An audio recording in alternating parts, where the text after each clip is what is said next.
5 day 2 prospects that Browns fans should follow at the combine. You got Josh Connerly, offensive tackle from Oregon, Golden, wide receiver from Texas, Mabuka, Cam Scatabo, and the edge rusher from Mississippi. Of those guys, who do you like the most that you think would fit the best with the Browns?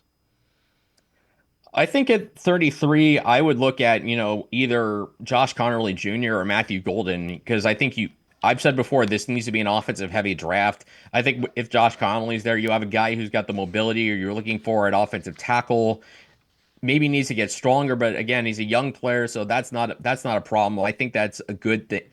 He can get stronger, but as long as he moves well, which is a prerequisite in a wide zone scheme offense, that's a good way to go. And you can add more depth at tackle that way. Matthew Golden, explosiveness at receiver, with with basically what they have right now is Jerry Jeudy and Cedric Tillman. You want to have more at the skill positions.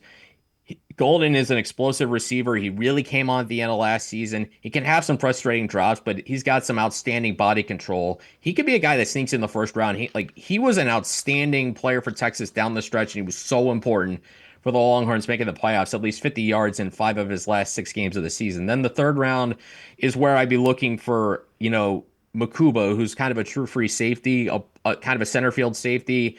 You kind of need one of those guys opposite Grant Delpit, and then Cam Scatterbo.